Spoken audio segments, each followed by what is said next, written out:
If you're here right now, it means you've already walked through something most people never talk about out loud.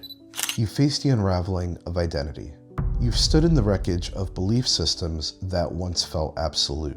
You've carried wounds you've never asked for. And you've spent years trying to understand how pain and purpose could coexist in one human life. And now the storm is quieter. There's a stillness, a liminal space, almost uncomfortable, because after a lifetime of surviving, the question becomes, what now? That moment, the pause after the fire, is not the end of healing, it's the beginning of transformation. There's a story that has stayed with me for many years. A young woman came home exhausted by the struggles of her life. "I'm tired of fighting," she told her father. "I'm so done. Why does life have to be so hard?" Her father didn't answer. Instead, he silently placed 3 pots of water on the stove, one with potatoes, one with eggs, and one with coffee beans. They stood together watching the water boil, steam filling the room. Finally, he turned off the burners and placed each pot before her. "The potato went in strong and unyielding," he said, "but the boiling water made it soft. The egg went in fragile, protected only by its shell, but the heat hardened it inside.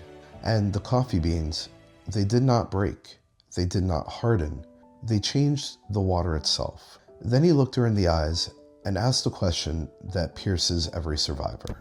When adversity knocks on your door, which one are you? I've returned to this story many times in my life because those of us who have survived trauma, oppression, abandonment, or high control religion, we know what boiling water feels like. We know what it means to be tested by heat we never agreed to. Some of us melted under the pressure. Some of us became hardened, building inner armor to survive. But some of us, slowly, painfully, learned to transform the environment around us. We became the coffee beans, not simply surviving the fire, but changing the flavor of the world we touched. And that shift from barely living to transforming is where the next chapter of your life begins. Many indigenous cultures have always known what modern psychology is only now beginning to remember. Healing is not separate from wonder. Recovery isn't only about repairing damage. It's about reconnecting to the living web of belonging. Among the Quechua people of the Andes, there is a word, Aini, sacred reciprocity, the understanding that nothing in nature suffers in isolation, and nothing heals in isolation. The forest is not afraid of the fire. It grows richer because of the ash. The river doesn't resent the flood. It changes direction, becoming something new. Wounds are not a sign of being broken. They are proof of initiation. The pain you lived through does not disqualify you. It initiated you. You didn't just survive. You were being prepared for vision. Because once healing begins, something unexpected happens. Awe returns. Psychologist Dr. Keltner studies awe as a biological and spiritual force. Awe is what we feel when we encounter something vast, something bigger than the small story of our ego. He found that awe reduces inflammation, dissolves self-criticism, softens trauma triggers, deepens compassion, and increases the sense of connection to others and to life. Awe is not an escape from reality.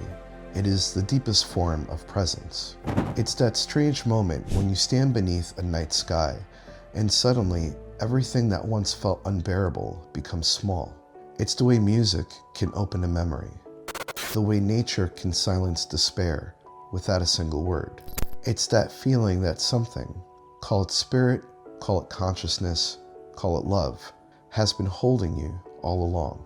This is why the ancient cultures built ceremonies around wonder.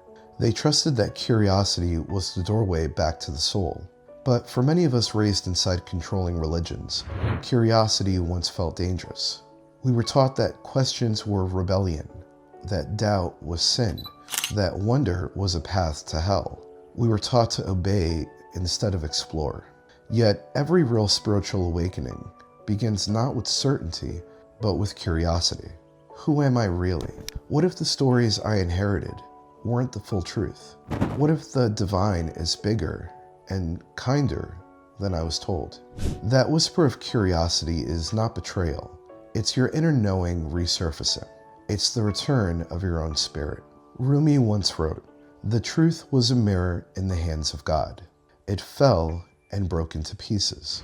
Everybody took a piece of it, and they looked at it as though they had the truth." For those of us raised inside of rigid belief systems, we were often handed a single shard and told it was the whole mirror. We were warned not to look for the rest, not to question what we were given, not to trust our own perception. But curiosity has a way of widening the lens. It reminds us that no single fragment can hold the entire truth, that understanding deepens when we allow ourselves to see from more than one angle, that wisdom is not owned, it's approached. Awe returns us to that humility. It loosens our grip on certainty and replaces it with openness. Not confusion, but spaciousness. Not chaos, but perspective. And in that space, something essential happens. You stop trying to possess the truth, and you begin to participate in it. You no longer need to defend what you believe. You become willing to experience what is. That is not a loss of faith. It's the maturation of it. And that is where wonder quietly waits. Not to give you answers, but to invite you back into the living, breathing mystery of being here at all. What curiosity ultimately reveals is not a new belief, but a new relationship with reality. Healing teaches us how to survive what happened. Wonder teaches us how to live after it. At some point, the need to explain everything loosens. You stop asking life to justify itself. You stop measuring meaning by how much pain preceded it. Experience no longer has to earn its place through suffering. This is the quiet rewrite. The script that said life must be proven safe before it can be entered begins to dissolve. The script that demanded certainty before trust loses its hold. You don't abandon discernment. You stop using fear as its foundation. Wonder is not naivete. It is attentiveness without armor. It allows you to meet the world as it is, rather than as it ought to be. To encounter moments without immediately translating them into threat, doctrine, or conclusion. To stand inside your life instead of hovering above it. This is where healing completes its work, not by erasing the past, but by returning you to participation.